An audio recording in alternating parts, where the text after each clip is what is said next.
ఆదికాండం 1వ అధ్యాయం మనం ముగించాం. 2వ అధ్యాయం ఆదికాండం 2వ అధ్యాయం మొదటి 3 వచనాలు మనమందరం కలిసి చదువుదాం. ఆదికాండం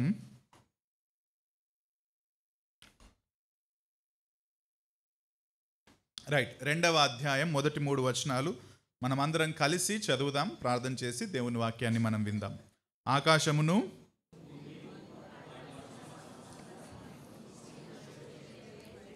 దేవుడు తాను చేసిన పని 7వ దినములోగా సంపూర్తి చేసి తాను చేసిన పని అంతటి నుండి 7వ దినమున విశ్రమించెను. కాబట్టి దేవుడు ఆ 7వ దినమును ఆశీర్వదించి పరిశుద్ధపరచెను.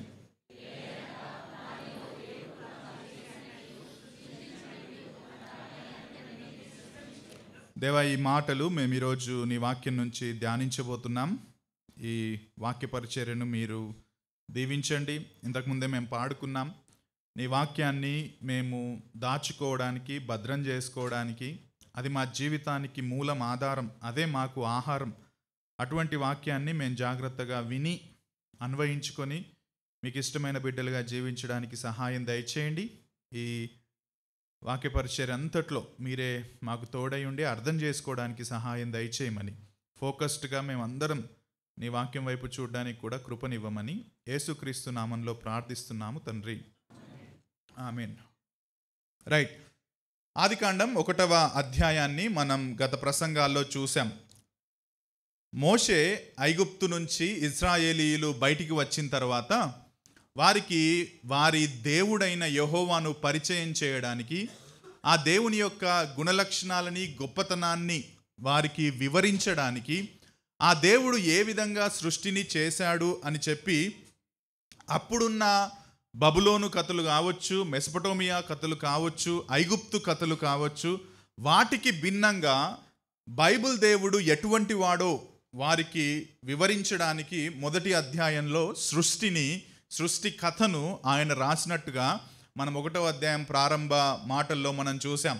6 రోజుల్లో ఆ నిత్యుడైన దేవుడు, ప్రారంభము ముగింపు లేని దేవుడు 6 రోజుల్లో సృష్టిని, 6వ రోజు అతి ప్రాముఖ్యంగా మనిషిని తన స్వరూపంలో చేశాడు అన్న విషయాన్ని కూడా మనం చూసాం. ఆ తర్వాత 28 నుంచి గత ప్రసంగంలో ఆయన ఎందుకు చేశాడు అంటే ఆ భూమిని ఏలడానికి చేశాడు, వాళ్ళిద్దరిని స్త్రీ పురుషులుగా వేరుగా చేశాడు అన్న విషయాన్ని కూడా మనం గత ప్రసంగంలో చూసాం. ఆ తర్వాత 2వ అధ్యాయం మనం ఇప్పుడు చదివిన 3 వచనాలు గనక చూస్తే మోషే ఏ విధంగా రాస్తున్నాడు. ఆకాశము, భూమి, వాటిలోనున్న సమస్త సమూహమును సంపూర్తి చేయబడింది. మీరు 1వ అధ్యాయం 1వ వచనం చూస్తే చూడండి. 1వ అధ్యాయం 1వ వచనంలో ఆదియందు దేవుడు భూమి ఆకాశములను సృజించెను. నేను స్టార్టింగ్లోనే చెప్పాను, యాక్చువల్లీ అది మెయిన్ పాయింట్. మోషే రాస్తున్న మెయిన్ పాయింట్ ఏంటంటే, in the beginning God created everything. సమస్తాన్ని ఆయన చేశాడు అని చెప్పేశాడు ఆల్రెడీ. ఆ తర్వాత దాన్ని డీటెయిల్డ్గా చెప్పడానికి ఒక్కొక్క రోజును ఆయన డిస్క్రిప్షన్ ఇస్తూ 1వ అధ్యాయంలో వివరాలన్నీ రాస్తాడు. అది ఇప్పుడు 2వ అధ్యాయం మొదటి వచనం చూస్తే ఆకాశము, భూమి, వాటిలోనున్న సమస్త సమూహము సంపూర్తి చేయబడును. సో 1వ అధ్యాయం 1వ వచనం, 2వ అధ్యాయం 1వ వచనం 2 మనం కలిపి చదివితే గనక ఆయన ఆదియందు భూమ్యాకాశములను అంటే సమస్తాన్ని సృష్టించాడు. ఆ సమస్తము 2వ అధ్యాయం 1వ వచనంలో ఏంటి అంటే సంపూర్తి చేశాడు. He started and he finished.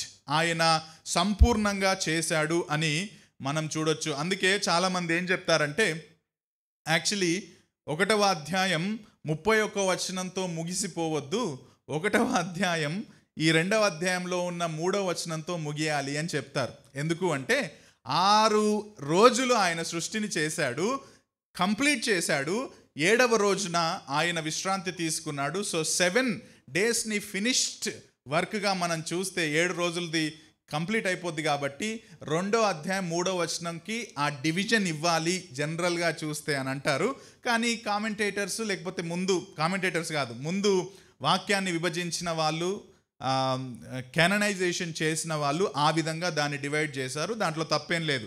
కానీ మనం సీక్వెన్స్ చూస్తే 2వ అధ్యాయం 1వ వచనంలో ఆయన ఆదియందు భూమి ఆకాశాలను సృజించాడు, ఆ తర్వాత ఆయన సమస్తాన్ని ఆయన పనిని ముగించాడు అన్న విషయాన్ని మనం చూస్తాం. 3 విషయాలు నేను ఈ మొదటి ప్రసంగంలో నేను మీకు చెప్పే ప్రయత్నం చేస్తాను. ఫస్ట్ది ఏంటంటే, ఆదిలో దేవుడు ప్రారంభించిన సృష్టి కార్యాన్ని 6 రోజుల్లో ఆయన ముగించాడు. అది మొదటి పాయింట్. ఆయన మొదలుపెట్టిన సృష్టి కార్యాన్ని ఆయన సంపూర్తిగా ఆయన ముగించినట్టుగా మనకు మొదటి వచనం చెబుతుంది. ఎవరికైతే అవసరమని 6 రోజుల సృష్టిని ఆయన చేశాడో, ఎవరి కోసమైతే సమస్తాన్ని ఆయన మాట చేత కలగజేశాడో, ఆయన మహిమ కోసం చేశాడు, ఆ తర్వాత మనిషి కోసం చేశాడు. ఆ 6వ రోజు మనిషిని చేయడంతో ఆయన తన పనిని ముగించాడు అని మొదటి విషయంగా మనం చూడొచ్చు. రెండవదిగా మీరు 2వ వచనం చూస్తే ఆయన అక్కడ రాసిన మాట ఏంటంటే, మోషే గారు తాను చేసిన పని 7వ దినములోగా సంపూర్తి చేసి తాను చేసిన పని అంతటి నుండి 7వ దినమున విశ్రమించెను. సో హీబ్రూలో విశ్రమించెను అన్న మాటకు అక్కడ వాడిన పదం ఏంటంటే, హీబ్రూలో షవత్ అన్న పదాన్ని జాగ్రత్తగా గుర్తుపెట్టుకోండి, ఎందుకంటే నేను మళ్ళీ దానికి ఇంకొక కనెక్షన్ మీకు చెబుతాను. సో దేవుడు విశ్రమించాడు.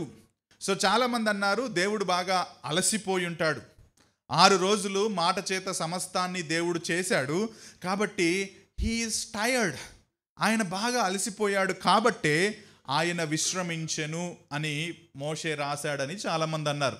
కానీ కాదు, దేవుడు స్వాభావికంగా అలసట లేనివాడు, దేవుడు నిత్యుడు, దేవుడు మానవుడు వంటి శరీరం కలిగిన వాడు కాదు, దేవుడు అనంతుడు. మానవుడికి శరీరం ఉంది, మానవుడికి పరిమితులు ఉన్నాయి, శరీరంలో పనిచేస్తే మనిషి అలసిపోతాడు. కానీ దేవుడు ఆత్మయ్య ఉన్నాడు, ఆయనకు అలసట అనేది ఉండదు. ఆయన అనంతుడు, ఆయన మహోన్నతుడు, ఆయన సర్వశక్తిమంతుడు. సర్వశక్తిమంతునికి అలసట ఎందుకు ఉంటుంది? ఉండదు. కాబట్టి ఆయన అక్కడ విశ్రమించెను అంటే ఆయన ఏదో 6 రోజులు నేను బాగా పని చేశాను కాబట్టి ఇంక నేను వెళ్ళి పడుకుంటాను, రెస్ట్ తీసుకుంటాను అని మనం ఆలోచించొద్దు. కానీ మరి అర్థం ఏంటి అంటే, దేవుడు ఆదిలో తానేదైతే చేయాలని ఉద్దేశించాడో 6 రోజుల్లో ఆ పనిని ముగించాడు, అంతే. విశ్రమించెను అంటే తాను అలసిపోయి పడుకున్నాడు లేకపోతే రెస్ట్ తీసుకున్నాడని అర్థం కాదు. కానీ షవాత్ అంటే ఆయన తన ఉద్దేశాన్ని ఎందుకోసమైతే సృష్టిని చేయాలనుకున్నాడో ఆ 6 రోజుల్లో తన పనిని సంపూర్తి చేసి ఆయన విశ్రాంతి తీసుకున్నాడు. అంటే సీజింగ్ ద క్రియేషన్ యాక్టివిటీ, ఆయన చేసిన సృష్టిని ముగించాడు అని మాత్రమే అర్థం చేసుకోవాలి అని కామెంటేటర్స్ చెప్తారు. అంటే ఇంకా మళ్ళీ సృష్టిలో యాడ్ చేయాల్సిందేం లేదు. మీకు ఈ మాట చెప్పనివ్వండి, దేవుడు 6 రోజుల్లో సమస్త సృష్టిని చేశాడు, దాన్ని మళ్ళీ రిపీట్ చేయలేదు. మీకు ప్రారంభంలో కూడా చెప్పాను, the creation is not repeated. ఆదాము అవ్వలను చేశాడు, మళ్ళీ ఆదాములను అవ్వలను దేవుడు చెయ్యట్లేడు. మట్టి నుండి తీసి మళ్ళీ ఒక రూపు ఏర్పరిచి జీవవాయువును ఊది మరొక ఆదామును దేవుడు చెయ్యట్లేడు. లేకపోతే ప్రతి మనిషిని పడుకోబెట్టి అనస్థీషియా ఇచ్చి మళ్ళీ ఒక అవ్వలను తయారు చేయట్లేదు. లేకపోతే ఒక సూర్యుని చంద్రుణ్ణి చేసిన తర్వాత దేవుడు మరొక సూర్యుని మరొక చంద్రుణ్ణి చేయట్లేదు. సో దేవుడు ఏం చేశాడంటే, ఆయన ఏదైతే సృష్టికి అవసరమో, మనిషికి అవసరమో, సృష్టిలో ఉన్న సంపూర్ణమైన కార్యాన్ని ఆయన ముగించాడు. సంతృప్తిగా ఆయన this is what I want to do and I have finished my work అన్నట్టుగా ఆయన సంపూర్తిగా దాన్ని చేశాడు. ఆయన అలసిపోడు అని మనం అర్థం చేసుకోవాలి. యెషయా గ్రంథం 40వ అధ్యాయం 28వ వచనం, ఐజయా చాప్టర్ 40 వర్స్ 28 ఏమనుంది? నీకు తెలియలేదా, నీవు వినలేదా? భూదిగంతములను సృజించిన యెహోవా నిత్యుడగు దేవుడు, ఆయన సొమ్మసిల్లడు, ఆయన అలయడు, ఆయన జ్ఞానమును శోధించుట అసాధ్యము. హీ ఈజ్ నాట్ టైర్డ్, ఆయన అలసిపోడు, ఆయన సొమ్మసిల్లడు. ఇదే బైబిల్ గ్రంథంలో ఇశ్రాయేలు దేవుడు కునుకడు నిద్రపోడు, అంటే ఆయనకు అలసట ఉండదు, ఆయనకు నిద్ర కూడా అవసరం లేదు అని అర్థం. ఆయన తన పనిని ముగించి విశ్రమించెను అంటే ఆయన చేయదలుచుకున్న కార్యాన్ని ఆయన ముగించాడు. ఇప్పటికీ దేవుడు పనిచేస్తున్నాడు, పనిచేస్తలేదా? దేవుడు ఇప్పటికీ కూడా పనిచేస్తున్నాడు. ఇప్పుడు ఆదాము అవ్వలను మొదట చేసినట్టుగా చేయకపోయినా ఇప్పుడు కూడా మనుషులు పుడుతున్నారంటే అది దేవుని యొక్క పనే. ఇప్పుడు కూడా సృష్టిని ఆయన పట్టి ఉంచాడు, ఇప్పుడు కూడా సృష్టిని ఆయన భద్రపరుస్తున్నాడు. 18వ శతాబ్దంలో ఒక కొత్త సిద్ధాంతం వచ్చింది. ఆ సిద్ధాంతాన్ని డీయిజం అని అంటారు. ఆ సిద్ధాంతాన్ని నమ్మేవాళ్ళు ఏం చెప్పేవాళ్ళంటే, మీరు పేర్లు వినుంటారు, Voltaire, okay, and Thomas Jefferson, వీళ్ళందరూ కూడా ఈ డీయిజంని నమ్మేవాళ్ళు అనమాట. సో వాళ్ళు ఏం నమ్మేవాళ్ళంటే, దేవుడు సృష్టిని చేశాడు, వెరీ గుడ్, మేము కూడా నమ్ముతున్నాం సృష్టిని ఆయన చేశాడు. కానీ సృష్టిని చేసిన తర్వాత ఆయన ముగించేశాడు. ఆ తర్వాత దేవుడు వెకేషన్కి వెళ్ళిపోయాడు, ఆయన విశ్రాంతి తీసుకోవడానికి వెళ్ళిపోయాడు. ఆయన ఇంకా సృష్టికి సంబంధం లేని వ్యక్తిగా ఆయన ఉన్నాడని ఈ డీయిజం నమ్మేవాళ్ళు చెప్పారు. కానీ బైబిల్ డీయిజం సిద్ధాంతానికి పూర్తిగా వ్యతిరేకమైంది. ఎందుకంటే బైబిల్ దేవుడు సృష్టిని చేయడం మాత్రమే కాదు, ఆ సృష్టిలో ఆయన ఇన్వాల్వ్ అవుతున్నాడు. ఆ రోజు అయ్యాడు, ఈరోజు అవుతున్నాడు, ఇక ముందు కూడా అవుతాడు. ఆయన సృష్టికర్త మరియు సృష్టిని భద్రపరిచి హోల్డ్ చేసి కొనసాగించే దేవుడు అని బైబిల్ గ్రంథం చదివితే మనకు అర్థమవుతుంది. అందుకే మీరు నూతన నిబంధనకు వస్తే యేసుక్రీస్తు ప్రభుల వారు కూడా ఒక మాట అంటారు.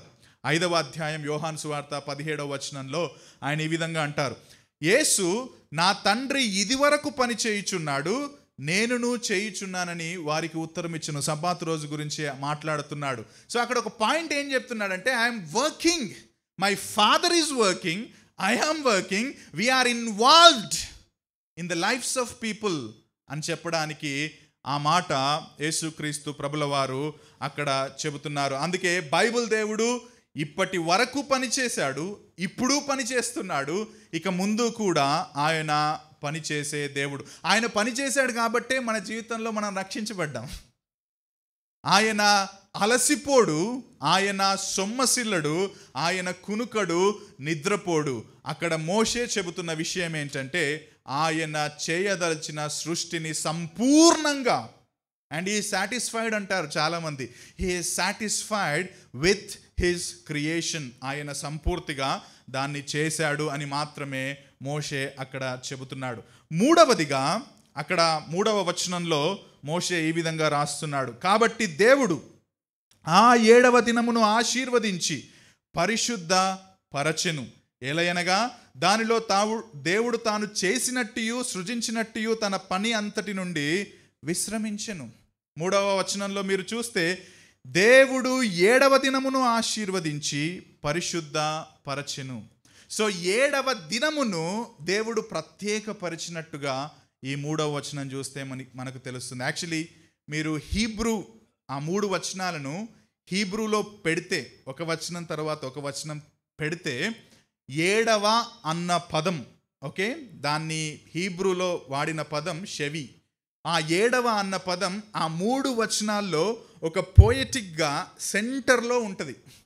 ఆ 2 వచనాల్లో మీరు గమనించండి, 7వ అన్న పదం 3 సార్లు రిపీట్ చేస్తాడు. ఓకే, సో 7వ అన్న పదం సెంటర్లో ఉంటుంది. ఒక పర్పస్ఫుల్గానే రాయించాడు దేవుడు అని చాలామంది నమ్ముతారు. ఆ రిపీటెడ్ కూడా చెప్పడానికి అర్థం ఏంటంటే, దేవుడు ఒక విషయాన్ని చెప్పదలుచుకున్నాడు, 7వ రోజు ఒక ప్రత్యేకమైన దినం.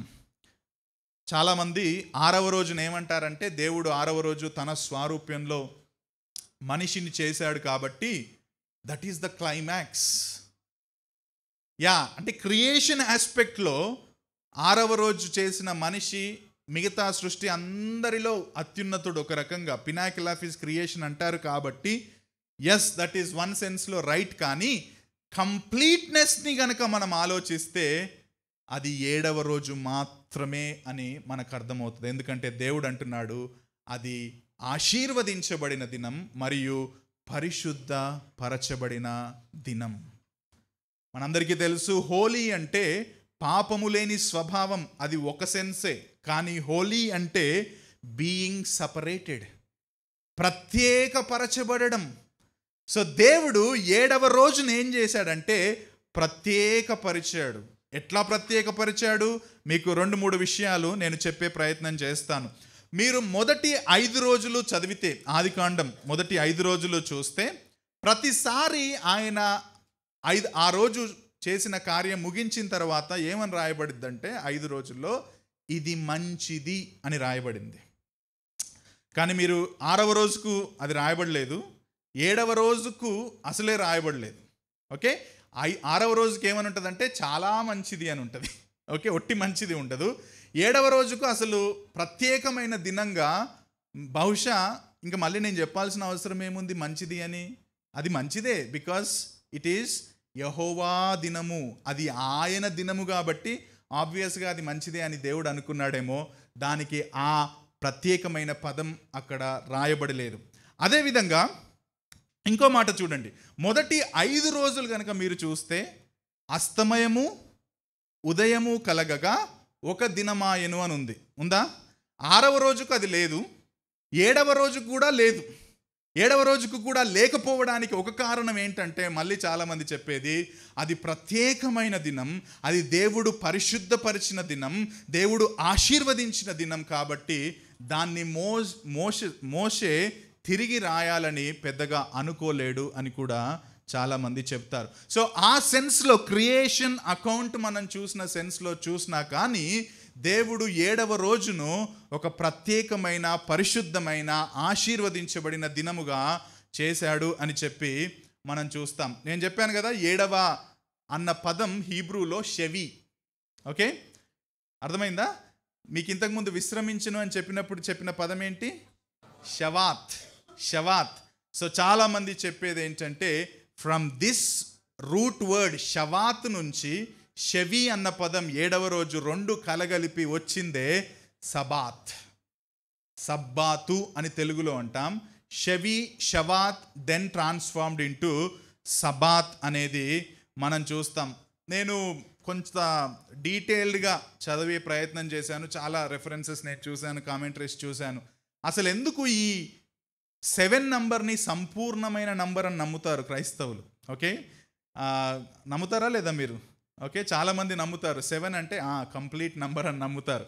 సో నాకు దొరికిన ఇన్ఫర్మేషన్ ప్రకారం ఏంటంటే, హెబ్రీయులు అంటే పాత నిబంధనలో ఉన్న హెబ్రీయులు మరియు నూతన నిబంధనలో ఉన్న యూదులు, వాళ్ళే కదా హెబ్రీయులే, యూదులు కాబట్టి వాళ్ళ కమ్యూనిటీలో నంబర్ 3, నంబర్ 4 అండ్ నంబర్ 7ని ఒక ప్రత్యేకమైన నంబర్స్గా వాళ్ళు కలిగి ఉండే వాళ్ళంట. అంటే ఇదేదో మళ్ళీ జ్యోతిష్య శాస్త్రం అనుకోకండి, వాళ్ళకు ఆ విధంగా అదొక ప్రత్యేకమైన సంఖ్యలుగా వాళ్ళు కలిగి ఉండేవాళ్ళంట. బహుశా అందుకేనేమో దేవుడు హీ రెస్పెక్టెడ్ అండ్ ఆ సెన్స్లో కూడా రాయించాడు బైబిల్ని అని చాలామంది నమ్ముతారు. ఉదాహరణకి నంబర్ 3 చెప్పండి. నంబర్ 3కి ఉన్న ప్రత్యేకత త్రిత్వమైన దేవుడు. మీకు తెలుసా, యేసుక్రీస్తు ప్రభు 5వ రోజు లేవలేడు మరణం నుంచి. ఎప్పుడు లేచాడు? 3వ రోజున లేచాడు. 4వ నంబర్కి కూడా కొంత ప్రత్యేకత ఉంది. ప్రకటన గ్రంథంలో ఎంతమంది పెద్దలు ఉంటారు? 4 జీవులు ఉంటాయి. ఇప్పుడు 3 + 4 కలపండి, ఎంత అయింది? 7కి ఉన్న ప్రత్యేకత ఏంటో తెలుసా? 7 రోజుల సంపూర్ణత అని మనం నమ్ముతాం. ప్రకటన గ్రంథంలో 7 ఉత్తరాలు ఉంటాయి, ప్రకటన గ్రంథంలో 7 ముద్రలు ఉంటాయి, ప్రకటన గ్రంథంలో 7 సువర్ణ దీప స్తంభాలు ఉంటాయి. సో 7 ఒక ప్రత్యేకమైన సంఖ్యగా హెబ్రీయుల మధ్య ఆ విధంగా వాళ్ళు నమ్మేవాళ్ళు అని మనం నమ్ముతాం. 3 + 4 ఎంత అండి? 7. ఇప్పుడు 3 × 4 చేయండి, 12. 12కు ఉన్న ప్రత్యేకత ఏంటి? 12 గోత్రాలు, 12 మంది శిష్యులు. సో 12 + 12 ఎంత? మళ్ళీ 24 మంది పెద్దలు. 12 × 12 చేయండి. ఇంకేమన్నా గుర్తొస్తుందా? ప్రకటన గ్రంథంలో ఉన్న 1,00,000. ఇదంతా కనెక్షన్ ఏంటి అని నేను పుల్పిట్ మీద నిలబడి జ్యోతిష శాస్త్రం చెప్పట్లేదు, ఓకే.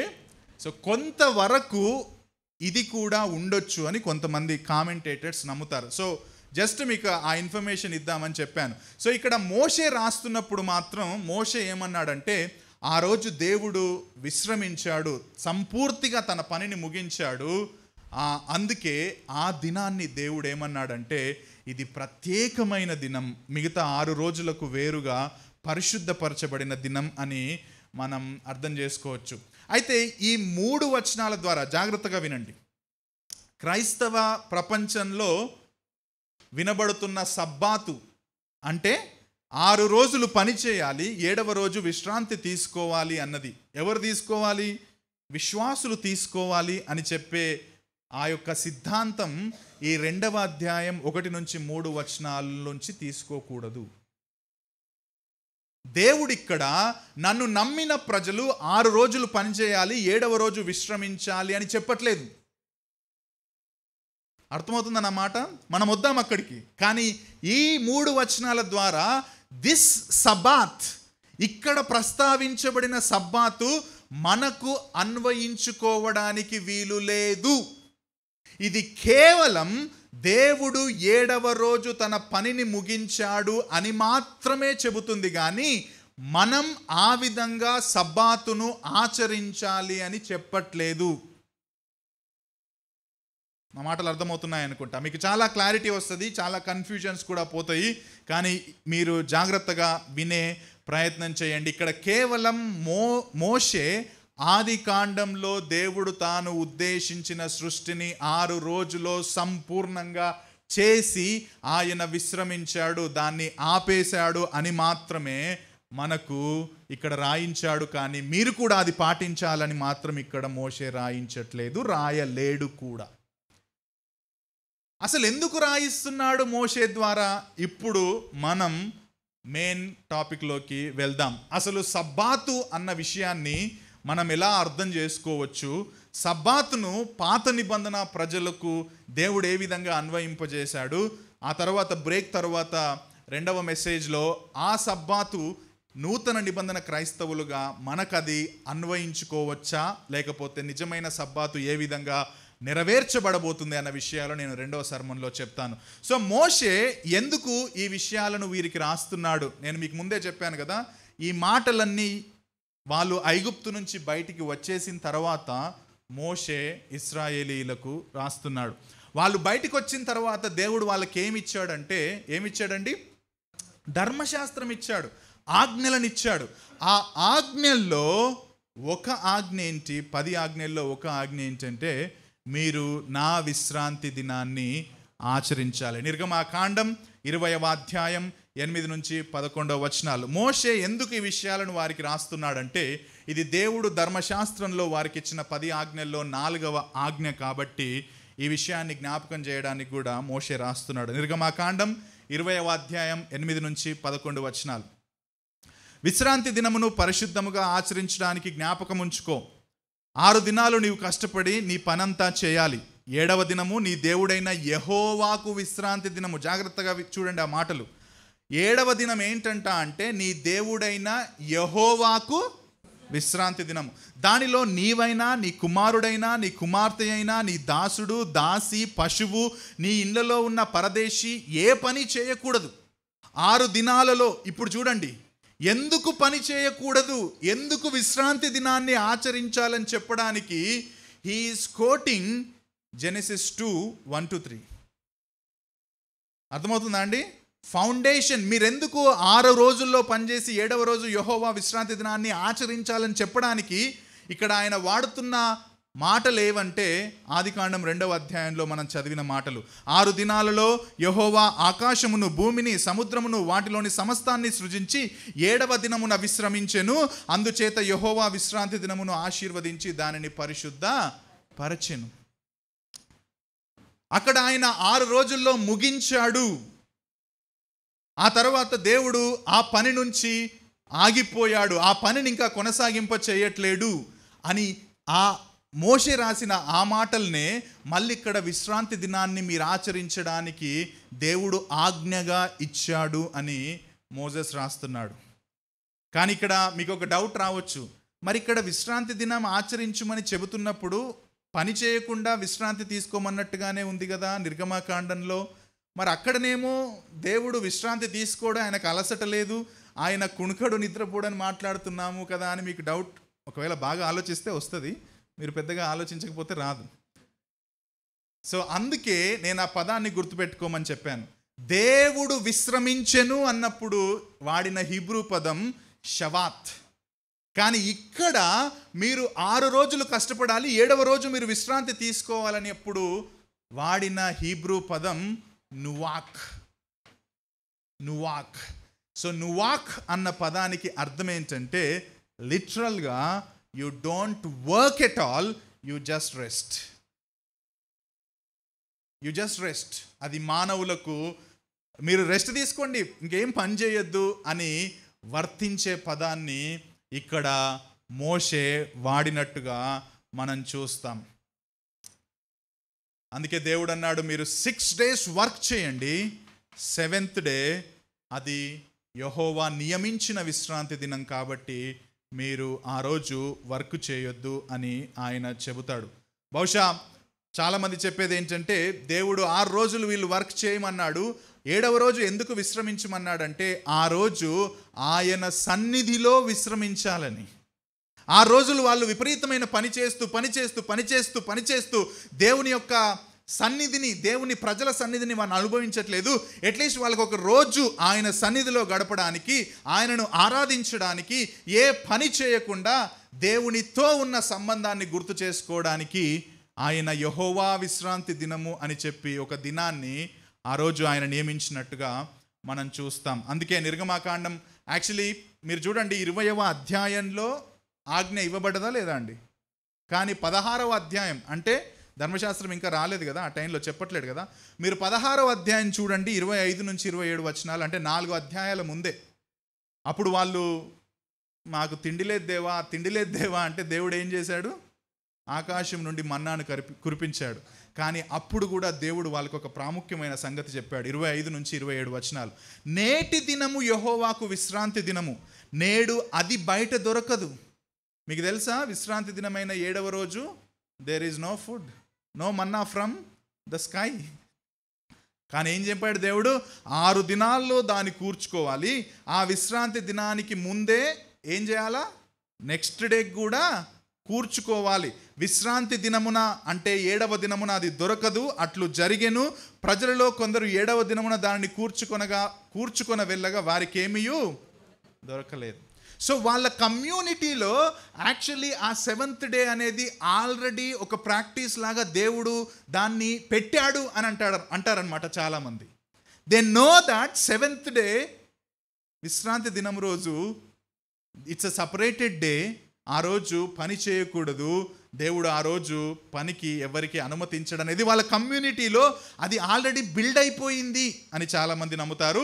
20వ అధ్యాయంకి రాగానే దాన్ని అఫర్మ్ చేస్తూ ఎస్ అది యెహోవా విశ్రాంతి దినము, మీరు ఆ రోజు పని చేయకూడదు అని ఆజ్ఞారూపకంగా ధర్మశాస్త్రంలో ఉన్న 10 ఆజ్ఞల్లో దేవుడు దాన్ని పెట్టాడు అని చెప్పి నమ్ముతారు. ఎందుకంటే అది చూడండి ఆ మాట, యెహోవా విశ్రాంతి దినము, అది దేవుడికి మనం అప్పజెప్పాల్సిన, దేవునితో ఉండాల్సిన, దేవుని సన్నిధిని అనుభవించాల్సిన ఒక సపరేటెడ్ డేగా దేవుడు ఆ ఆదికాండంలోనే తన ప్రజలకు పెట్టాడు. రెండవది, దేవుడు ఇశ్రాయేలీయులతో ఎందుకు ఈ విశ్రాంతి దినాన్ని పెట్టాడంటే జాగ్రత్తగా వినండి, ఇది ఆయన ప్రజలకు ఒక నిబంధన గుర్తుగా పెట్టాడు. ఆయన ప్రజలతో ఇశ్రాయేలీయులకు ఒక కవనెంట్ సైన్గా ఈ యొక్క విశ్రాంతి దినాన్ని పెట్టాడు. నేను చెప్పట్లేదు, నిర్గమాకాండం 31వ అధ్యాయం 12వ వచనం నుంచి 12 నుంచి చూస్తే, నిర్గమాకాండం 31:12 చూద్దామండి. అంటే వాక్యం గురించి ఎక్కువగా మనం చూద్దాం కాబట్టి దయచేసి మీరు చూడండి, లేకపోతే ఎక్కడైనా దాన్ని చదివే ప్రయత్నం చేయండి. మరియు యెహోవా మోషేతో ఇట్లనెను, నీవు ఇశ్రాయేలీయులతో నిజముగా నేను నియమించిన విశ్రాంతి దినములను ఆచరింపవలెను. మీరు ఆచరించాలి విశ్రాంతి దినాలు. ఎందుకు? మిమ్మును పరిశుద్ధపరచు యెహోవాను నేనే అని తెలుసుకొనున్నట్లు ఇది మీ తరతరములకు నాకును మీకును గురుతగును. ఇంగ్లీష్లో it is a sign between you and me అని ఉంటుంది. మీరు 15వ వచనం దగ్గరికి రండి. 6 దినములు మీరు పని చేయవచ్చును, 7వ దినము యెహోవాకు ప్రతిష్ఠితమైన విశ్రాంతి దినము. 6 days మీరు పని చేసుకోండి ఆయన, కానీ 7th day యెహోవాకు ప్రతిష్ఠించబడిన విశ్రాంతి దినము. 17వ వచనం దగ్గరికి రండి. నాకును ఇశ్రాయేలీయులకు అది ఎల్లప్పుడూ గురుతయ్యుండును. దేవుడు విశ్రాంతి దినాన్ని ఎందుకు ఇచ్చాడంటే ఇశ్రాయేలీయులకు, జాగ్రత్తగా వినండి, తనకు తన ప్రజలతో మధ్య ఉన్న సంబంధానికి ఒక సైన్గా, ఒక గుర్తుగా ఆయన విశ్రాంతి దినాన్ని నియమించాడు. మీరు నా జనము, నేను ప్రత్యేకంగా మిమ్మల్ని పిలుచుకున్న నా జనము, మీరు ఇతర జనాంగానికి వేరుగా నేను ఎన్నుకున్న ప్రజలు. ఇదిగో నీకు నాకు మధ్యలో ఉన్న గుర్తు ఏంటంటే విశ్రాంతి దినం. That's a sign. అందుకే విశ్రాంతి దినాన్ని ఏమంటారంటే మొజాయిక్ కవనెంట్ అని అంటారు, లేకపోతే సైనాయి కవనెంట్ అని అంటారు. మీకు గుర్తుందా అండి, నోవాహు టైంలో నోవాహుతో దేవుడు నిబంధన చేస్తాడు. ఓకే, నేను ఇక మళ్ళీ ఈ యొక్క భూమిని ఈ విధంగా నాశనం చేయను, నేను నీతో నిబంధన చేస్తున్నాను, ఆ నిబంధనకు గుర్తుగా I will send a rainbow. మన వర్షాలు పడ్డప్పుడు రెయిన్బో చూసినప్పుడల్లా మనకేం గుర్తు రావాలో తెలుసా అండి? దేవుడు నోవాతో చేసిన నిబంధన గుర్తు రావాలి. దట్ ఈజ్ నోవాయిక్ కవనెంట్ సైన్ అంటారు. నోవాహు నిబంధన గుర్తది. ఆ తర్వాత అబ్రహాముతో దేవుడు నిబంధన చేశాడా? ఇదిగో నేను నిన్ను ఆశీర్వదిస్తాను, నీవందరికీ తండ్రి అయిపోతావు, ఇదిగో నేను నీతో నిబంధన చేస్తున్నానని ఆయనకు కూడా నిబంధనకు గుర్తు ఒకటి ఇచ్చాడు. ఏంటా గుర్తు? సర్కంసిషన్, సున్నతి. 8వ రోజు కంపల్సరీగా సున్నతి చేసుకోవాలి. అదే విధంగా జాగ్రత్తగా వినండి, దేవుడు ఇశ్రాయేలీయులను ఐగుప్తు నుంచి విడిపించబడి ప్రత్యేకపరుచుకున్న జనముతో చేసిన నిబంధనకు గుర్తే విశ్రాంతి దినం. అది యెహోవాకు ప్రతిష్ఠితమైన దినముగా సీనాయి నిబంధన చేశాడు. దిట్ ఈస్ వెరీ డిఫరెంట్ అండి. అందుకే 6 రోజులు కూడా మీరు అర్పణలు చేయొచ్చు దేవుడికి, కానీ 7వ రోజు ప్రత్యేకమైన అర్పణ చేయమంటాడు. ఎందుకంటే దట్ ఈస్ సపరేటెడ్ దినం, ఒకవేళ ప్రత్యేకపరచబడిన దినం అని. సంఖ్యాకాండం 28, 9, 10 వచనాలు. సంఖ్యాకాండం నంబర్స్ 28, 9, 10 చూడండి. విశ్రాంతి దినమున, మిగతా 6 రోజుల గురించి చెప్పట్లేదు, విశ్రాంతి దినమున నిర్దోషమైన ఏడాదివగు 2 గొర్రె పిల్లలను నైవేద్య రూపంగాను పానార్పముగాను నూనెతో కలపబడిన తూమెడు పుండిలో 2 10వ వంతులను అర్పింపవలెను. దెర్ ఈజ్ అ డిఫరెంట్ అర్పణ, ప్రత్యేకమైన అర్పణ, ఎందుకంటే అది యెహోవాకు ప్రతిష్ఠితమైన దినం. దేవుడు ఎంత సీరియస్ అంటే చూడండి జాగ్రత్తగా, ఆ కవనెంట్ని చాలా సీరియస్గా తీసుకున్నాడు. ఎంత సీరియస్గా తీసుకున్నాడంటే, ఒకవేళ బిడ్డ మీరు గనక దాన్ని మీరారో నేను ఊరుకునేది లేదు అని అంటాం కదా, అట్లా తీసుకున్నాడు. చూడండి, దేవుడు విశ్రాంతి దినాన్ని తన ప్రజలు పాటించడాన్ని చాలా తీవ్రంగా పరిగణించాడు. ఇంతకుముందు మనం చదివిందే, నేను మధ్యలో వచనాలు స్కిప్ చేశాను. 31వ అధ్యాయం నిర్గమాకాండం 14వ వచనం. కావున మీరు విశ్రాంతి దినాన్ని ఆచరించాలి, నిశ్చయంగా అది పరిశుద్ధము, దానిని అపవిత్రపరచువాడు తన ప్రజల్లో నుండి. 15వ వచనం కూడా చూడండి. 6 దినాలు పనిచేయొచ్చు, 7వ దినమున యెహోవాకు ప్రతిష్ఠితమైన విశ్రాంతి దినము, ఆ విశ్రాంతి దినమున పనిచేయు ప్రతివాడు తప్పక మరణ శిక్ష నొందెను. దేవుడు దాన్ని చాలా, అందుకే చూడండి, జనరల్గా విశ్రాంతి దినము ఆచరించాలి, ఆ రోజు మీరేం పని చేయకూడదు అంటే అది సెరిమోనియల్ లాగా అనిపిస్తుంది. సెరిమోనియల్ లా అంటే తెలుసా అండి? ఆచార సంబంధమైన ఆజ్ఞగా అనిపిస్తుంది. కానీ దేవుడిచ్చిన 10 ఆజ్ఞలు యాక్చువల్లీ మోరల్ లా, నైతికపరమైన నిబంధనలో భాగంగా ఇచ్చాడు. సో చాలామంది కామెంటేటర్స్ చెప్పేది ఏంటంటే, ఎస్ వి నో, మనకు అది అర్థమవుతుంది, సెరిమోనియల్ లాగానే అనిపిస్తుంది, కానీ మోరల్ కనోటేషన్ కూడా ఉంది. ఎందుకుంది? నువ్వు అది కనుక ఆచరించకపోతే నిన్ను మరణశిక్షకేస్తా అంటున్నాడు దేవుడు. నేను నిన్ను శిక్షిస్తాను అని అంటున్నాడు, as if it is a big sin. So moral connotation కూడా ఉంది, అంటే నైతికపరమైన విషయం కూడా దీనికి జోడించబడి ఉంది అని చాలామంది చెబుతారు. అందుకే దేవుడు దాన్ని చాలా తీవ్రంగా పరిగణించాడు. మీరు చూడండి, ఒకవేళ ఇంకొక ముందుకెళ్ళి చెప్తున్నాను, ఐజయా 56:2 చూడండి.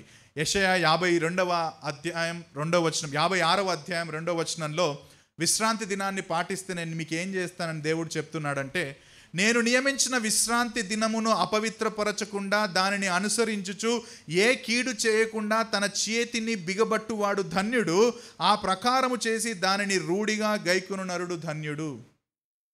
In other words, if you practise Sabbath, మీరు సబ్బాతును గనక పాటిస్తే మీరు నా చేత బ్లెస్సెడ్ అని అంటున్నాడు దేవుడు.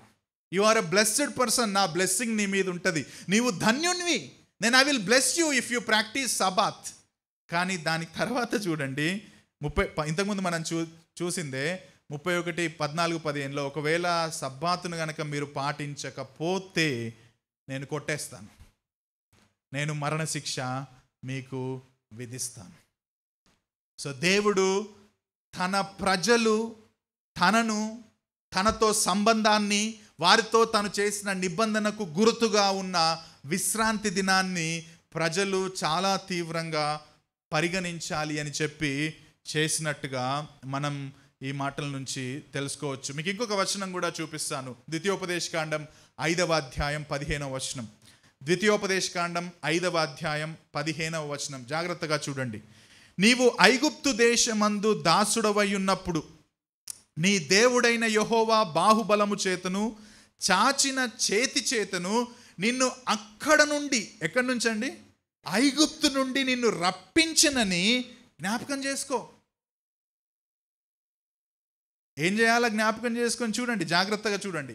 జ్ఞాపకం చేసుకో, అందుచేత, సీ ద వర్డ్స్, అందుచేత, ఎందుచేత?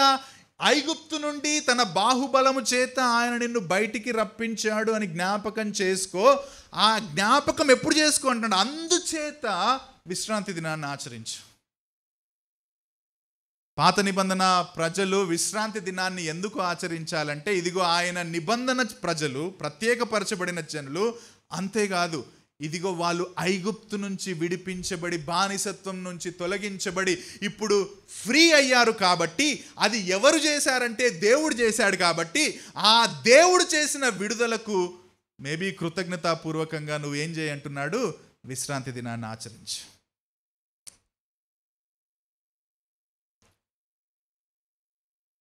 ఐగుప్తు బానిసత్వం కింద 6 రోజులు కాదండి, 7 రోజులు కష్టపడ్డారు ఇశ్రాయేలీయులు. ఘోరమైన బానిసత్వం అది. ఏమాత్రం ఎక్స్ట్రాలు చేసినా ఎక్స్ట్రా పని, తెలుసు కదా. ఈ కొత్త రాజు వచ్చాడు, వీళ్ళు పని చేయకపోతే ఏమన్నాడు? ఇక ఆపేసాయి, ఇటుకలకు కావలసిన గడ్డి అదంతా కూడా వాళ్ళే పోవాలా, ఎక్స్ట్రాలు మాట్లాడడానికి లేదు. 24/7 పని చేయాల్సిందే. There is no reflection, there is no rest, there is no God. Actually దేవుని సంబంధించిన అవగాహన లేకపోతే దేవుని ప్రత్యక్షత కూడా వాళ్ళ మధ్యలో లేదు. ఆ సమయంలో వాళ్ళు 400 సంవత్సరాలు ఆ బానిసత్వం కింద 24/7 వాళ్ళు పని చేస్తూ ఉంటే దేవుడు తన విమోచన ప్రణాళికలో మోషేని ఆయన లేపి మోషే ద్వారా వారికి విడుదలనిచ్చాడు. ఆ విడుదల మనుషుల వలన కలిగినది కాదు, యెహోవా బాహుబలము చేత కలిగింది. అంత విడుదలను అనుభవించిన మీరు ఏం చేయమంటున్నాడంటే, జ్ఞాపకం చేసుకోండి. నేను మీకు విశ్రాంతినిచ్చాను, జ్ఞాపకం చేసుకోండి. అది నాకు ప్రతిష్ఠించుకున్నాను, నా సన్నిధికి రండి, మీరు నా జనము, నాతో ఉండండి. నేను ఆ దినాన్ని ప్రత్యేకపరిచాను, నాకు కృతజ్ఞతలు చెల్లించండి. మీరు ఇంకే పని చేయొద్దు, మీరు ఆ ఘోరమైన పని నుంచి విడిపించబడి విశ్రాంతికరమైన స్థలంలోకి తీసుకెళ్తున్నాను కాబట్టి మీరు నన్ను ఆరాధించండి అని చెప్పడానికి బహుశా మోషే ద్వారా దేవుడు ఆ మాటలు రాయించాడు అని చెబుతాడు. ఇశ్రాయేలీయుల స్వశక్తి వలన వాళ్ళు విడుదల పొందలేదు. మేబీ మోషే ఎందుకు రాస్తున్నాడు అన్నదానికి ఈ కారణం కూడా అని మనం అర్థం చేసుకోవచ్చు. ఎందుకు రాస్తున్నాడంటే, ఇదిగో మనం బయటికి వచ్చేసాం, విడుదల పొందుకున్నాం, ఐగుప్తు నుంచి బయటకు వచ్చాం. ఇప్పుడు మనం ఎటు వెళ్తున్నామంటే వాగ్దాన దేశం వైపుగా వెళ్తున్నాం. దేవుడు మనల్ని నడిపిస్తున్నాడు. కానీ ఆ విడుదలకు కారణం మనం కాదు. ఆ విడుదలకు కారణం మీరు కూడా కాదు. మీలో ఆ శక్తి లేదు, బలం లేదు. ఎవరు చేశారని ఒకవేళ మీరు ఆలోచిస్తున్నారేమో, ఇదిగో మీకు 1వ అధ్యాయంలో చెప్పాను కదా, అంటే మనకు చెప్తున్నా 1వ అధ్యాయంలో చెప్పాను కదా, ఈ సమస్త సృష్టిని చేసిన దేవుడే, ఆ దేవుడే మనల్ని ఫరో చేతి నుంచి విడిపించి ఇదిగో మనల్ని వాగ్దాన దేశం వైపు నడిపిస్తున్నాడు అని తన ఇశ్రాయేలీయుల ప్రజలకు చెప్పడానికి మోషే ఆ మాటలు రాస్తున్నాడేమో. మీ స్వశక్తి వలన ఈ విడుదల రాలేదు, కేవలం సృష్టికర్త మాత్రమే అది చేశాడు. అందుకే ఆయన మనతో నిబంధన చేశాడు. ఆ నిబంధనలో మనకేం దొరికింది అంటే ఆయన సన్నిధి దొరికింది. బై ద వే, ఇశ్రాయేలీయులు అప్పటికి పాపము చేత ప్రభావితమైన వాళ్ళు. సబ్బాతును ఇంకొక రకంగా ఈ విధంగా కూడా అర్థం చేసుకోవచ్చు. ఆదాము హవ్వలను 1వ అధ్యాయంలో దేవుడు తన స్వరూపంలో చేశాడు. ఆయన తన అధికారం క్రింద వాళ్ళు తన ప్రదేశంలో ఉండాలని చెప్పాడు. కానీ 3వ అధ్యాయంలో వాళ్ళు దేవునికి వ్యతిరేకంగా పాపం చేశారు. దేవునికి వ్యతిరేకంగా పాపం చేయడం వల్ల వాళ్ళకు వచ్చిన ఫలితం ఏంటంటే దేవుని సన్నిధిని వాళ్ళు కోల్పోయారు. దేవుని అధికారం క్రింద ఉండే ధన్యతను వాళ్ళు కోల్పోయారు. దేవుడు వాళ్ళను తోట నుంచి బయటికి గెంటేశాడండి. చల్, get out from this place. బయట 2 అగ్నిజ్వాలలను పెట్టాడట. ఎందుకు అని అంటే సింబాలిక్గా, ఇదిగో you have gone and this is a మెటఫోరికల్గా చెప్తున్నాను, ఫిజికల్గా కూడా చెప్తున్నాను, ఇది నా సన్నిధి, నువ్వు రావాల్సిన అవసరం లేదు అని చెప్పడానికి బహుశా మీరు ఆత్మీయంగా దూరం అయిపోయారు, గెట్ అవుట్ అన్నట్టుగా ఆయన అక్కడ పెట్టాడు. ఏమైందో తెలుసా అండి, దేవునిలో ఉన్న విశ్రాంతిని ఆదాము అవ్వలు కోల్పోయారు. దేవుడు ఏదేను తోటలో కవనెంట్ ట్రయాంగిల్ అని మేము బైబుల్ సర్వేలో చూస్తున్నాము. ఆయన అధికారం క్రింద ఆయన ప్రజలుగా ఆయన సన్నిధిలో ఉండాల్సిన మనుషులు 3వ అధ్యాయంలో పాపాన్ని బట్టి ఏమయ్యారంటే ఆయనలో ఉన్న విశ్రాంతిని కోల్పోయారు, ఆయన సన్నిధికి దూరం అయ్యారు, ఆయన అధికారాన్ని కూడా వాళ్ళు కోల్పోయారు. They have lost the rest, Sabbath, దేవునితో ఉండాల్సిన రెస్ట్ని వాళ్ళు పాపము చేత కోల్పోయారు. కానీ దేవుడు, పాత నిబంధన దేవుడు ఎంత ప్రేమామయుడో మేము ప్రతి బైబుల్ సర్వేలో ఎక్స్పీరియన్స్ చేస్తున్నాం. ఏంటో తెలుసా అండి, ఎన్నిసార్లు ఎంత ఘోరంగా వ్యభిచారం చేసిన, విగ్రహారాధన చేసిన దేవుడు మళ్ళీ మళ్ళీ మళ్ళీ మళ్ళీ నువ్వు స్టిల్ ఇఫ్ యూ కమ్, నువ్వు మళ్ళీ నా దగ్గరికి వస్తే నేను నిన్ను సమకూరుస్తాను, నేను నిన్ను ప్రేమిస్తాను అని చెప్పిన ఆ దేవుడు వదిలేయలేడు ఆదాము అవ్వలను. ఆ కోల్పోయిన విశ్రాంతి ఏదైతే ఉందో ఆ విశ్రాంతి ఒకరోజు పూర్తిగా సంపూర్ణమైన విశ్రాంతిని ఇవ్వడానికి వాళ్ళను తీసుకెళ్లే క్రమంలో ఆయన వారి మధ్యలో తన సన్నిధిని పెట్టడం మనం చూస్తాం. ఏ విధంగా పెట్టాడు? మోషే దగ్గర టెబర్నాకిల్ని కట్టుమన్నాడు, గుడారంలో కట్టుమన్నాడు, గుడారంలో మందసంలో నేనుంటానని చెప్పాడు. ఏంటో తెలుసా అంటే దేవుడి సన్నిధి అక్కడ ఉండడం అంటే దేవుడు తన విశ్రాంతిని తాత్కాలికంగా తన ప్రజలకు ఇవ్వడం. ఆ తర్వాత ఆలయం కట్టుమన్నాడు దావీదుకు. దావీదు కట్టలేడు, సొలొమోను కట్టాడు. సొలొమోను కూడా కట్టిన ఆలయంలో దేవుని సన్నిధి ఉంది. అదేంటో తెలుసా అండి, మళ్ళీ దేవుని యొక్క విశ్రాంతిని వారికి దయచేయడం. అది సంపూర్ణమైన విశ్రాంతి కాదు, తాత్కాలికమైనదే, కానీ అక్కడ మనకు దేవుని యొక్క ప్రేమ కనిపిస్తుంది. He is not leaving his people. అంత ఎందుకండి, ఆదాము అవ్వలు పాపం చేసినాక బయటికి గెంటేసిన తర్వాత అక్కడతో హ్యుమానిటీని క్లోజ్ చేయొచ్చు దేవుడు. లేకపోతే అట్లీస్ట్ వీళ్ళు బయటకు వచ్చిన తర్వాత, ఇశ్రాయేలీలు బయటకు వచ్చిన తర్వాత దేవునికి వ్యతిరేకంగా పాపం చేసి గొనిగి సొనిగి నాకు ఫుడ్ లేదు, నాకు వాటర్ లేదు అని చెప్పినప్పుడే మోషే అన్నాడు, నువ్వెందుకు వీళ్ళని నాయకుడిగా నన్ను పెట్టావు, ఘోరం ఉన్నారు వీళ్ళు, చాలా ప్రాబ్లమాటిక్ పీపుల్ ఉన్నారు, ఏంది ప్రభువా ఇదంటే, సరేలే చంపి పడేద్దాంలే అని చెప్పేసి ఆ రోజు కూడా చంపేయచ్చు దేవుడు. హీ హ్యాస్ దట్ అథారిటీ, ఆయనకుంది, చంపేయచ్చు. ఎందుకంటే వాళ్ళు దేవునికి వ్యతిరేకంగా పాపం చేశారు కాబట్టి. కానీ దేవుడు ఈజ్ పేషెంట్. ఎన్నిసార్లు ఆయనకు ముఖం మీద డైరెక్ట్గా, మేము మొన్న ఎజిక్యేలు 16వ అధ్యాయం, దయచేసి ఈ మాట వినండి, చెప్పనివ్వండి, కొంచెం పక్కకి వెళ్తున్నాను కానీ తప్పదు. ఎజిక్యేలు 16వ అధ్యాయం మీరు సంవత్సరానికి 2-3 సార్లు చదవండి. మన పాపం యొక్క తీవ్రత ఏంటో మనకు అర్థమవుతుంది. వాళ్ళు ఏం చేశారంటే, ఇప్పుడు వీళ్ళు కూడా ఎజిక్యేల్లో ఉన్న ప్రజలు, ఇశ్రాయేలు, మన ఐగుప్తు నుంచి వచ్చిన ప్రజలు వేరేం కాదు, స్వభావంలో ఇద్దరు పాపులే, దేవునికి వ్యతిరేకంగా పాపం చేస్తున్న వాళ్ళే. దేవుడు 16వ అధ్యాయంలో తిడతాడు కదండి వాళ్ళ పాపాన్ని బట్టి. అసలు ఆ అధ్యాయం చదివిన తర్వాత మన జీవితాలని మనం చూసుకుంటే ఒక రకంగా ఉమ్మేసుకుంటామేమో అనిపిస్తుంది, బహుశా నాకు అనిపిస్తుంది. అది పాపం యొక్క తీవ్రత. కానీ దేవుడు ఎంత కృపగలిగిన దేవుడు అంటున్నాడు, I will give you the rest. ఆ రెస్ట్ ఇంకా దొరకలేదు, సంపూర్ణమైన విశ్రాంతి ఇంకా ముందుంది. కానీ దేవుడు సబ్బాతు దినము ద్వారా వారికి ఆ రెస్ట్ని ఇవ్వడానికి, దేవుని సన్నిధిని వాళ్ళు అనుభవించడానికి, తాత్కాలికంగా దేవుడు ప్రతిష్ఠించిన ఆ ప్రత్యేకమైన దినంలో దేవునితో కలిసి వాళ్ళు ఉండడానికి ఆయన అవకాశాన్ని కల్పించినట్టుగా మనం సబ్బాతును అర్థం చేసుకోవచ్చు.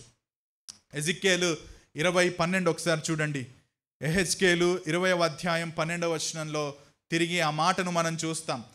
మరియు యెహోవానగు నేనే వారిని పవిత్రపరచువాడనని వారు తెలుసుకొనున్నట్లు వారికి నాకును మధ్య విశ్రాంతి దినములను వారికి సూచనగా నేను నియమించి తిని. ఎవరికి చెప్తున్నాడో తెలుసా అండి? ఇక్కడ విశ్రాంతి దినాన్ని ఇంకొక రకంగా మనం అర్థం చేసుకోవాలంటే పాత నిబంధనలో, ఇదిగో నేను నీకు నాకు మధ్య సూచనగా పెట్టిన ఈ విశ్రాంతి దినము ఎవరికి అర్థమవుతుందంటే, ఎవరికి?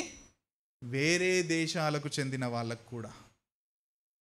నేను మీతో నిబంధన చేశాను, మీరు నాకు ప్రత్యేకమైన జనములు కాబట్టి this will be the testimony to the people outside నేషన్స్కి కూడా this will be a testimony that I am your God and you are my people.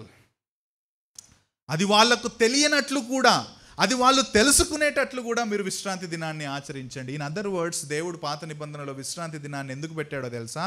మీరు నా కోసం సపరేట్ అయిన పీపుల్ కాబట్టి మీరు సపరేటెడ్గా జీవించండి. మిగతా వాళ్ళ సంగతి మీకు వాళ్ళకు డిఫరెన్స్ ఏంటో తెలుసా? ఇదిగో విశ్రాంతి దినమును మీరు ఆచరించడమే. వాళ్ళు 7 రోజులు పనిచేస్తారు, కానీ మీరు 7వ రోజు ప్రతిష్ఠించబడిన దినమైన నాకు మీరు ప్రతిష్ఠించాలి. కాబట్టి that will be the sign even for those people. వాళ్ళకి అర్థమవుతుంది, ఓకే వీళ్ళు ప్రత్యేకమైన ప్రజలు, వీళ్ళు మనలాంటి వాళ్ళు కాదు, వీళ్ళు దేవుడితో నిబంధన చేసుకున్న ప్రజలు అని చెప్పి వాళ్ళకి అర్థమవుతుంది అని చెప్పి కూడా దేవుడు పాత నిబంధనలో విశ్రాంతిని ఇచ్చినట్టుగా మనం చూస్తాం. ఇంకో మాట కూడా నేను చెప్పి ముగిస్తాను. దేవుడు తన స్వరూపంలో, తన పోలికలో మనిషిని చేసి, ఇంతకుముందు మనం చూసినట్టుగా, డీజం చూసినట్టుగా, సృష్టిని చేసి ఆయన వెకేషన్కి వెళ్ళిపోయి ఇంకా నాకు సృష్టికి సంబంధం లేదని చెప్పిన దేవుడు కాదు, కానీ సృష్టిలో జోక్యం చేసుకునే దేవుడు బైబిల్ దేవుడు. కాబట్టి ఆయన తన ప్రజలకు ఒక జీవన విధానాన్ని రూపొందించే క్రమంలో విశ్రాంతి దినాన్ని ఇచ్చాడు. ఒక జీవన విధానం, ఒక రిథమ్ ఆఫ్ లైఫ్ అని అంటారు ఇంగ్లీష్లో. ఏంటా rhythm of life? 6 days you work, 7th day you rest. 6 days you work, 7th day you rest. ఒక జీవన విధానం, ఒక రిథమ్ ఆఫ్ లైఫ్ ఆయన రూపొందించాడు. ఎందుకంటే ఆయన సృష్టిని చేసి వెళ్ళిపోయిన దేవుడు కాదు. ఆ సృష్టిలో ఉన్న తన ప్రజలకు ఏ విధంగా మీరు జీవించాలి, మీ జీవన విధానం ఏ విధంగా ఉండాలి అని చెప్పి కూడా రూపొందించిన ప్రేమ కలిగిన దేవుడిగా మనకు పాత నిబంధన దేవుడు అర్థమవుతాడు.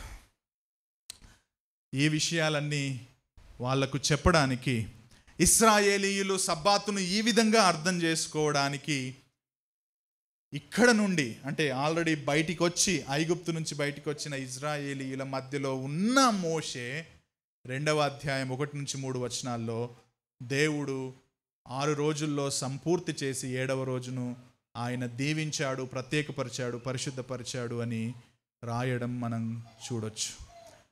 పాత నిబంధన ప్రజలు ప్రత్యేకమైన ప్రజలు. పాత నిబంధన ప్రజలు మిగతా దేశాల కంటే కూడా వేరుగా దేవునికి చాలా దగ్గరగా ప్రత్యేకమైన జనాంగముగా ఉన్న ప్రజలు.